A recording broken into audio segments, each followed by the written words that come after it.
Good evening বন্ধুরা। আজকে চলে এসেছি একটা বিয়ে বাড়িতে, আর বিয়েটা হচ্ছে আমার হাজব্যান্ডের বন্ধুর বিয়ে। তো সকাল থেকে কিছু ব্লগ করতে পারিনি, খুবই ব্যস্ত ছিলাম। তো ভাবলাম যে বিয়ে বাড়িতে গিয়ে একদম ব্লগটা করব। তো বিয়ে বাড়িতে চলেই এসেছি, চলো ঢুকি বিয়ে বাড়িতে।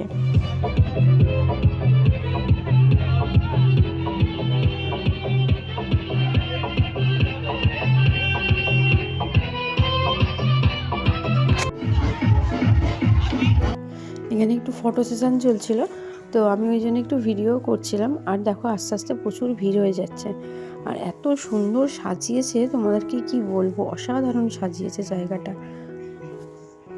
আর এই দিকটা স্টল বসিয়েছে, কফি আছে, চিকেন তান্দুরি আছে, পনির পাসিন্দা আছে, এদিকটা পান আছে, ফুচকা আছে, আইসক্রিম আছে, সব রকমেরই স্টল বসেছে আর কি।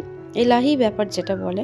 তোর বাবাকে সেটাই বলছিলাম যে তাড়াতাড়ি খেয়ে আমাদেরকে বাড়ি চলে যেতে হবে, নাহলে ভীষণ ঠান্ডা এই দিকটা, জানো তো, যেহেতু ফাঁকা এলাকায় ভীষণ ঠান্ডা।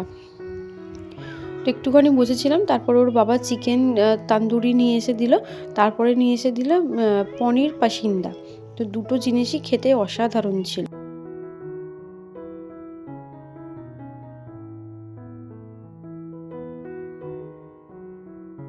ছেলের একটু ফটো তুলছিলাম, আর এখানে তো ভর্তি লাইট, তো সেই জন্য ছেলের কয়েকটি একটু ভালো ছবি তুললাম। আর উপর দিয়ে দেখো ড্রোন চলছে, আর আস্তে আস্তে দেখো খালি কি পরিমাণ ভিড় হয়ে গেছে।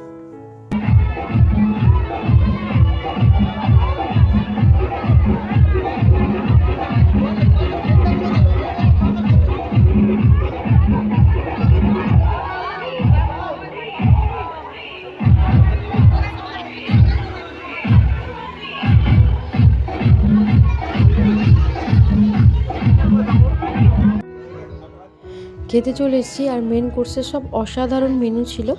তো ফিশ কবিরাজিটা আমার সবচেয়ে বেশি ভালো লেগেছে। আমি ফিশ কবিরাজি মানে কবিরাজি জিনিসটা পছন্দ করি না, কিন্তু এখানে কবিরাজিটা অসাধারণ ছিল।